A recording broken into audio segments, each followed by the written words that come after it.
So when I have finished my movement and want to move on to battle, I just need to click here. Of course I have a warning if some units have not moved, but let's say I'm confident with it. I go to a list of battle where I can join. Clicking on the name and the list of battle will show you where the battle takes place. If you, in case you have forgotten, and there are many of them, especially with names that you are not familiar with, it's important. When you want to launch the battle, just click here on the arrow here, and solving the battle in certain order is quite interesting, because if you win a battle behind the line of the enemy, you can prevent its retreat from other battles far beyond. So here I selected this battle, and then the battle was too fast, so I couldn't show you much more, and this will explain the sliders I want to use here. You see, we will have a tool at the bottom of the interface, and here in the battle you still have the different sides, and you have many interesting information that you need to know when you join a battle. The first thing which is important is called the battle morale, which is displayed in the purple diamond here on both sides. And it is a calculation of the will to resist of both sides or to commit.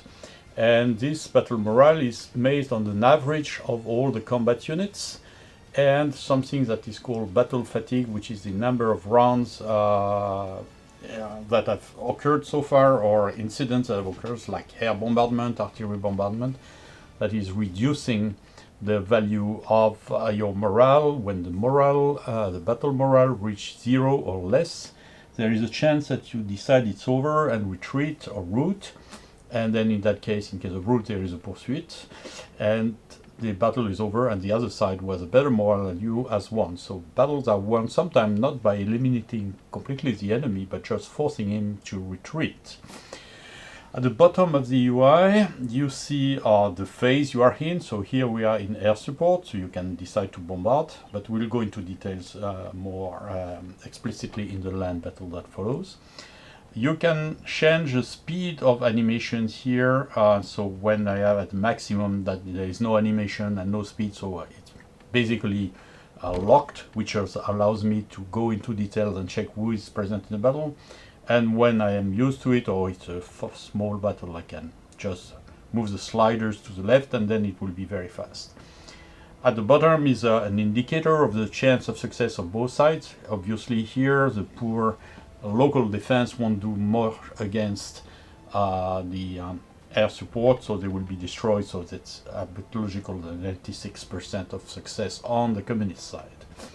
So when you're ready, you just press here, and the units will fight. Of course, here it was a strange victory, but the fact is that because no damage was done, then the battle was won by the defender when he is not destroyed or forced to retreat. Here we have a larger battle, but with still a little number of units. So we just have air bombardment here, and as you can see, there are quite a lot of units here. And it's more likely that I won't be inflicting enough damage for the unit to be successful. So we can just move here, and what you see in the unit is the big figures that you can see is who is fighting and what they roll, and if they roll, if they hit or not. When the figures shown on the unit is black, it means a miss. When it's yellow, it means a hit. And there is a battle log here, which you can hide if you don't like it, which goes into details at every step of the battle and show you see the results. Here you have seen that my 5th Aviation Division scored it on one of the enemy units. The target is not decided by you, but it's a proportion of the number of troops they have, so the larger units tend to be suffering more than the smaller ones, but it's just a matter of an average proportion here. When you reach the battle stage, then you have something that appears not on the first round, but on second round and so on, which is a retreat button. Retreat is a button that you can press, and if you do that, you just immediately cease the battle.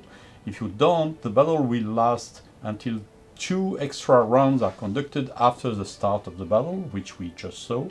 So there will be a first ensuing round and a second ensuing round, at the end of which we will check who has the better morale, if nobody was destroyed, and so who is the winner and loser here. Basically here, as the communists have absolutely no chance of taking the ground, then they will be losing, but that's not the point. We are just using our fighter bombers here to weaken the enemy, so we could just go on fighting, and just is good just to inflict extra damage on the enemy. As we did more damage than the enemy, even if we retreat, we technically won the battle, because the enemy did not inflict us more damage than we do. So as you can see here in the summary, in all this battle the United Nations won because they were the defenders, no hits were exchanged, and here we won even if we retreat because we inflicted it and they didn't.